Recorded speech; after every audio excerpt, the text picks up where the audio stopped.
Tu veux que je fasse que... Ah oui. Oh oui, oui, ok. On se laisse pas aller, quoi. Bref. Tu veux que je fasse quoi de ça? Ah non, mais déjà, tu restes poli. Et puis sérieux, tu m'as fait faire tout chemin pour ça? Je te rappelle qu'on a déjà parlé des nanars dans la dernière chronique. Puis celui-là, il a rien d'exceptionnel. Qu'est-ce qui te prend en ce moment? T'es distraite? Alors je t'assure, reste poli, et ensuite, si, t'es distraite. En plus, les rencontres se multiplient. La dernière fois, j'ai dû te tanker dans la tête du mec. Tu crois que ça me fait plaisir? On est censé rester discret à la base. Quoi? C'est le sujet d'aujourd'hui qui te préoccupe? Mais qu'est-ce qu'il a de plus spécial que les autres?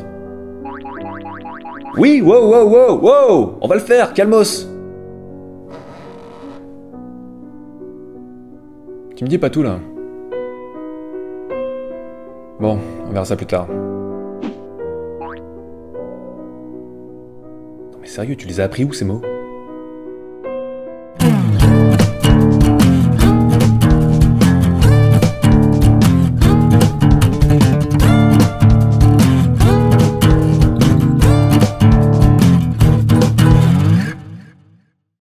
Tu restes sage, hein? Salut à tous, ici le Fossoyeur, et aujourd'hui, on va causer sortie de piste. Pour une actrice ou un acteur, mener une carrière est une véritable course d'obstacles. Entre les velléités artistiques et la réalité de l'industrie, faire les bons choix ressemble souvent à une partie de roulette russe. Mais techniquement, on ne peut réellement juger une filmographie que lorsqu'elle est terminée. C'est là qu'on peut donner une cohérence à l'ensemble, en insufflant du sens autant dans les erreurs que dans les accomplissements. Le tout dernier rôle revêt donc une grande importance, et quelque part, on a tous tendance à vouloir le célébrer. Le spectateur, il veut un beau chant du cygne, un testament filmique burné, une œuvre somme qui, à la fois, résume et transcende la carrière de l'acteur. Bon, ça, c'est sur le papier. Dans les faits, la roulette russe, elle continue jusqu'au bout. Et ce qui va nous intéresser ici, c'est de voir à quel point certains derniers rôles peuvent se trouver en décalage total avec le reste d'une carrière. Par-delà les bons et les mauvais cas de figure, je vous propose donc un petit top 10 de ceux qui sont avant tout les plus improbables. Ceux qui nous conduisent à nous coller le sentiment de cohérence derrière l'oreille. Ceux qui nous montrent que pour le meilleur ou pour le pire, on n'est jamais à l'abri d'une grosse surprise, même venant d'acteurs et d'actrices dont on pensait tout connaître. Précision. Les derniers rôles dont je vais parler sont strictement cinématographiques. Certains acteurs et actrices dont il va être question ont pu faire quelques trucs à la télévision ou même au théâtre par la suite, mais je me focalise vraiment sur le grand écran. Parce que déjà, symboliquement, c'est un héritage qui a une place toute particulière dans notre imaginaire, mais aussi parce que c'est le principe de la chaîne, quoi. Bon, je crois qu'on est pareil. Vous êtes prêts? Voici le top 10 des derniers rôles improbables. Numéro 10. Joan Crawford dans Trog. Des mégastars de l'âge d'or hollywoodien qui terminent leur carrière avec des séries B un peu moisies, il y en a quelques-unes, comme Fred Astaire dans Ghost Story ou encore Bette Davis dans Wicked Stepmother. Mais terminer avec de la série Z bien pustuleuse, ça c'est plus rare. Et c'est ce qu'a fait Joan Crawford. Pourtant, Crawford à la base, c'est la classe ultime.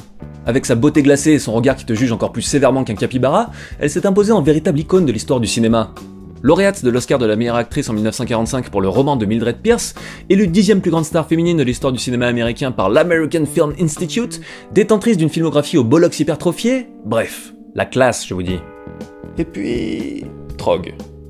Trog, c'est un film britannique de 1970 dont Crawford dira elle-même avoir méga honte, et où elle joue une anthropologue qui découvre le chaînon manquant de l'évolution, une créature mi-homme, mi-singe. Mais vraiment, mi-homme, mi-singe. On peut pas dire que le département costume se soit vraiment foulé sur ce coup-là. Tellement pas d'ailleurs qu'ils ont même récupéré un bout des costumes de 2001 l'Odyssée de l'espace. Véridique. Bon, je vais pas m'apesantir, Trog c'est du cinéma bis mal torché, qui peut être très rigolo à regarder, mais en tant qu'adieu d'une actrice mythique, il y a de quoi se frotter l'urticaire sur une touffe d'ortie. Numéro 9. James Stewart dans Fievel au Far West. Alors bien entendu, c'est loin d'être honteux de figurer au générique de Fievel au Far West. L'enfant qui est en moi m'a d'ailleurs collé un flingue sur la tempe pour me rappeler que Fievel au Far West, je l'avais même adoré étant petit. Mais pour un acteur comme James Stewart, le grand écart est assez vertigineux. Stewart, comme Joan Crawford, c'est un symbole du Hollywood classique, avec pas moins de 86 longs métrages au compteur. Acteur iconique des filmographies de Frank Capra, Alfred Hitchcock ou encore John Ford, Stewart s'est illustré dans une palanquée de classiques absolus, comme Monsieur Smith au Sénat, Fenêtre sur cour ou L'homme qui tua Liberty Valance, pour ne citer que quelques bifles filmiques parmi d'autres.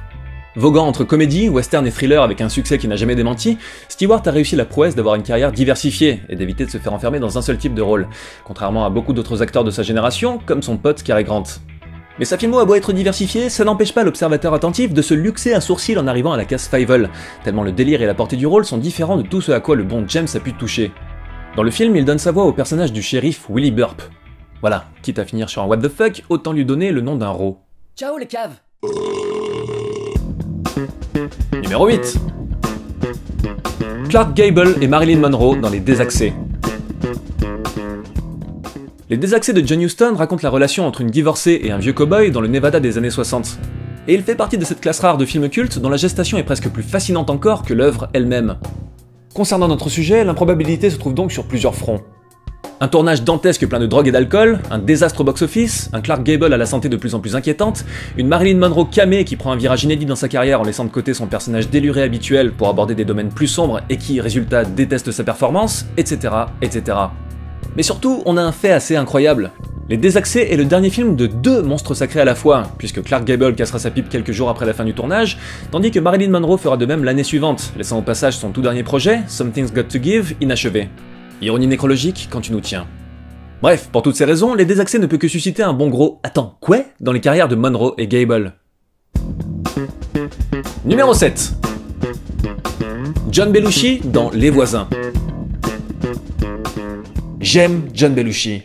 Molt. Les Blues Brothers, c'est un pan entier de mon adolescence. Ok. Membre mythique de la non moins légendaire émission Saturday Night Live, Belushi était une putain de pile électrique avec un level de charisme qui dépassait allègrement les 9000 au garrot. Hélas, mort d'une overdose en 1982 à l'âge de 33 ans, l'étoile filante Belushi aura surtout développé sa personnalité exubérante et son imparable timing comique à la télévision. Mais il a tout de même laissé derrière lui une poignée de films qui, pour certains, valent carrément le détour, dont le mal-aimé 1941 de Steven Spielberg. Sérieux les gens, foncez le voir. Quant au dernier rôle de Belushi, ce sera en 1981 dans Les Voisins de John J. Avildsen, où il joue un gars paisible, terne et chiant, dont le quotidien est troublé par un voisin ultra envahissant. Le voisin en question est joué par l'acolyte favori de Belushi, Dan Aykroyd.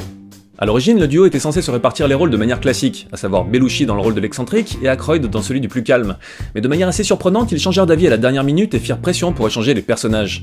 Le résultat final est en demi-teinte, mais la prise de risque reste appréciable et montre l'étendue du registre de Belushi. Donc, meh. Mais sincèrement, du meh comme ça, je reprends quand vous voulez. Y a pas de mecs qui tiennent. Numéro 6. Elizabeth Taylor dans La Famille Pierre à Feu. Bon, Elizabeth Taylor, je vais pas vous faire un dessin. C'est Elizabeth Taylor, quoi. Taylor, c'est un nom qui sonne encore plus cinéma que le mot cinéma lui-même. C'est la beauté intemporelle, le talent brut, les rôles au frisson d'éternité. Mais je ne vais pas vous faire le résumé d'une filmographie qui pète la classe. Non, je me contenterai de dire que son dernier rôle filmique, c'est dans La Famille Pierre à Feu en 1994, ce qui lui valut d'ailleurs une nomination aux Razzie Awards dans la catégorie Pire actrice dans un second rôle. Et tirer sa révérence au cinéma comme ça quand on s'appelle Liz Taylor, ouch. Donc pour ce rôle, on peut dire que Taylor s'est faite tailler un costard. Numéro 5. Groucho Marx dans Skidoo. Groucho, c'était le membre le plus emblématique du célèbre groupe de comiques américains, les Marx Brothers. Non mais regardez cette trogne, vous l'avez forcément déjà vu quelque part, que vous connaissiez les Marx Brothers ou non. Des années 20 aux années 50, le groupe apparut dans une quinzaine de films, tous plus cultes les uns que les autres. Forcément, les carrières solo respectives des différents frères furent un peu moins touffues, mais au fil des années, Groucho put quand même mettre son talent et sa répartie acerbe au service d'un certain nombre d'œuvres. Et ses adieux au cinéma, il les fit en 1968, soit 9 ans avant sa mort, avec Skidoo, une comédie psychédélique d'Otto Preminger où Groucho jouait le rôle d'un mafieux surnommé Dieu. Parce que pourquoi putain de pas? Le film s'est fait sévèrement démonter par la critique, et Groucho Marx a eu beau déclarer par la suite qu'il le détestait aussi, il n'en demeure pas moins que pour préparer son rôle, il est allé jusqu'à tester le LSD pour la première fois à 77 balais. Parce que pourquoi putain de pas? Numéro 4. Bela Lugosi dans Plan 9 from Outer Space. Le nombre d'interprètes de Dracula dans l'histoire du cinéma dépasse probablement la population du Laos. Mais si l'on devait n'en retenir qu'un seul, le plus fameux, le plus emblématique, ce serait Bela Lugosi. C'est lui qui a donné au conte son apparence iconique et toute sa dimension érotique. Bon, à côté de ça, Lugosi a mis son charismatique accent hongrois au service d'autres films d'épouvante, mais c'est le rôle de Dracula qui lui a jusqu'au bout collé à la peau. Quitte apparemment à se faire enterrer en 1956 avec sa cape. Ouais. Et concernant son dernier rôle, il s'agit de Plan 9 from Outer Space, cette série Z outrageusement daubée dont je vous avais touché 2 mots dans la chronique sur les nanars. Je vous passe les détails du rôle, mais pour schématiser, on peut dire que le réalisateur Ed Wood avait demandé à son ami Lugosi de jouer une sorte de croisement entre un vieil homme et un ersatz ultra cheap et caricatural de Dracula. Bon, déjà ça, c'est moyen la joie vu le prestige du mec à la base. Mais en plus, l'acteur est mort peu avant le tournage, ce qui a conduit Ed Wood à intégrer maladroitement au film des bouts d'essais et d'images d'archives qu'il avait tourné avec Lugosi un peu avant. Alors vous allez me dire, ne pas pouvoir terminer un rôle, c'est pas le truc le plus improbable qui soit, ce sont des choses qui arrivent. Et vous avez raison. Mais là, l'improbabilité, elle est ailleurs. Déjà, dans le fait que Lugosi a terminé sa carrière avec un film qui a la réputation d'être le plus mauvais de tous les temps. C'est pas rien. Mais en plus, pour sauver les meubles, Ed Wood a dû trouver une doublure pour les scènes manquantes. Et il n'a rien trouvé de mieux que d'engager le chiropracteur de sa femme, qui n'avait rien demandé à personne et qui passe donc le film à se voiler la face pour se faire passer pour Lugosi. Je vous jure que c'est vrai. La loose est conséquente. Numéro 3. Raoul Julia dans Street Fighter. Raoul Julia, la plupart d'entre vous le connaissent probablement grâce à son interprétation de Gomez dans les 2 adaptations de La Famille Addams par Barry Sonnenfeld. Mais l'ami Julia avait de nombreuses facettes, et son talent versatile a souvent été mis au service de choix de carrière assez exigeants. Ainsi, même si c'est William Hurt qui rafle les récompenses pour son rôle dans Le baiser de la femme araignée en 1985, tout le monde se souvient de la présence magnétique de Raoul Julia en prisonnier politique. Julia, c'était ça, un charisme subtil qui déteignait sur tout ce qu'il touchait. Hélas, accablé par un cancer de l'estomac et achevé par une crise cardiaque, il mourut en 1994. Et avant ça, son dernier rôle fut celui du général Bison dans Street Fighter, l'une des pires adaptations de jeux vidéo de tous les temps. De tous les temps, vous dis-je. Ouais. Alors honnêtement, on sent que Julia n'est pas dupe, et que quitte à tourner dans une bouse, il s'en donne à cœur joie niveau cabotinage. Ça fait au moins une chose à sauver dans le film, d'autant que grâce au Nostalgia Critique entre autres, ça a aussi fait du personnage un mème plutôt fandard sur internet. Of course. Mais voir un acteur de la trempe de Julia disparaître sur cette note, ça provoque quand même une sacrée douleur dans le fondement. On fait comme si on n'avait rien vu? I guess you didn't see that, did you? Numéro 2. Sean Connery dans Sir Billy. Bon, est-il besoin de présenter la filmographie et la classe toute écossaise de Sean Connery? Non, il ne l'est point. Cela dit, Mr. Connery est un cas particulier dans cette liste, puisque fort heureusement, le bougre n'est pas mort, il a simplement pris sa retraite il y a quelques années. À 2 reprises d'ailleurs, mais vu comme c'est parti, là il a pas l'air prêt de revenir. La première fois, c'était en 2003, après la Ligue des Gentlemen Extraordinaires de Stephen Norrington, un globi-boulga bancal qui, malgré quelques fulgurances, restait un gros naufrage. Résultat, faute de pouvoir planter son poing dans la tête du réalisateur, Connery est parti planter des choux dans son coin. Et la seconde fois, c'était en 2012, après le film d'animation Sir Billy de Sacha Hartman, qui est wow, sacrément vilain déjà. Bon, il faut savoir que c'est le premier film d'animation en images de synthèse produit en Écosse. Mais bon, ça n'empêche pas qu'on dirait une cinématique de jeu fauché qui aurait déjà eu l'air moisi dans les années 90. Et si encore le problème n'était que visuel. Parce que oui, cette histoire de sauvetage du dernier castor écossais est dispensable à tous les niveaux, pour rester poli. Voilà, la fibre patriotique c'est sympa, mais c'était bien la peine de revenir pour ça. D'autant qu'en plus d'y faire du doublage, Connery est producteur du film. Combo. Pourtant, Connery a souvent eu du flair au cours de sa carrière. Même pour Zardoz. Je maintiens. Mais quand on voit ces 2 derniers films, et quand en plus on sait qu'il a refusé le rôle de Gandalf dans Le Seigneur des Anneaux en disant que ça avait l'air gentillet mais qu'il n'y comprenait rien, on peut se dire que quelque part dans ce flair, il y a probablement une cloison nasale déviée. Et le dernier rôle le plus improbable est... Orson Welles dans Les Transformers, le film. Alors, au cas où vous n'avez pas déjà pris la mesure du truc, laissez-moi vous éclairer. Orson Welles dans Transformers, c'est un peu comme si on avait Stanley Kubrick dans Cosmo Cats. Oui, le dernier rôle d'Orson Welles, Orson fucking Welles, Orson Citizen Kane, Splendor de Amberson, la Dame de Shanghai Welles, l'un des réalisateurs les plus influents de tous les temps, est celui d'Unicron, un robot planète géant dans le premier film d'animation consacré aux Transformers, sorti en 1986. Oui, c'est taré. Toutefois, Welles aurait confié à sa biographe peu de temps avant sa mort qu'il méprisait ce rôle, tout comme il méprisait cette ligne de jouets japonais dont il ne voulait même pas se rappeler le nom. Mais vu la filmographie gargantuesque du bonhomme en tant qu'acteur, il convient de relativiser, Transformers n'a rien d'un cas isolé. Des crochets surprenants en mode « Bordel, je dois payer mes impôts », il y en a eu, genre le premier film des Muppets ou La folle histoire du monde de Mel Brooks. Et attention, je ne suis pas en train de dire que ces films sont mauvais, je dis juste que de toute évidence, Welles les a fait pour des raisons tout sauf artistiques. Il a même fait une apparition sur le premier album de Manowar, le bougre. J'ai vu des pots de bêtes, ça avait l'air cool. Mais parmi tout ça, son rôle dans Transformers reste probablement le plus mémorable. Et s'il est mémorable, ce n'est pas tant pour le rôle lui-même que pour ce qu'il est devenu par la suite. Parce que Welles avait beau détester ce film, ça ne l'a pas empêché de faire rêver malgré lui une génération entière. Il ne faut pas oublier que les derniers rôles dont il est question ici ne sont improbables que par rapport à un contexte précis, celui de quelques carrières d'actrices et d'acteurs. Mais sur une échelle plus globale, d'un spectateur à l'autre, ce contexte a tendance à s'effacer. Une fois que le public s'en empare, les films échappent à leurs créateurs. Ils deviennent alors quelque chose d'autre, une sorte de repère qu'on s'approprie tous d'une manière unique et qui trône dans nos panthéons personnels pour tout un tas de raisons. Le cas d'Orson Welles avec Transformers en est peut-être le plus bel exemple. Finalement, les derniers rôles improbables, quels qu'ils soient, je peux pas m'empêcher de les considérer avec empathie. Parce qu'une fois passées les réactions de circonstances du type « Quel est le fuck ?», force est de constater qu'il y a aussi un côté très humain dans ces derniers zigzags souvent mal maîtrisés. Bon, bien sûr, à quelques rares exceptions près, un acteur ne peut pas prévoir quel sera son dernier tour de piste.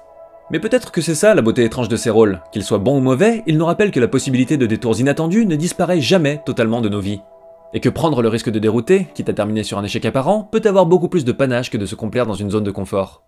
Quelque part, c'est une pensée qui fait du bien. Bon alors, satisfaite?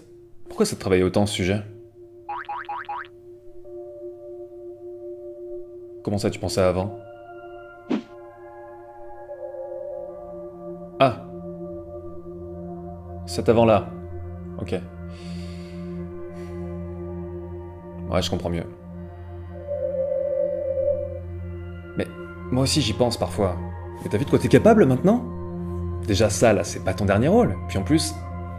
Ouais bon, c'est un peu improbable là, c'est vrai. Mais dans le bon sens du terme, grâce à ça on va plus loin que tous les précédents. Sans toi, j'arriverai à rien.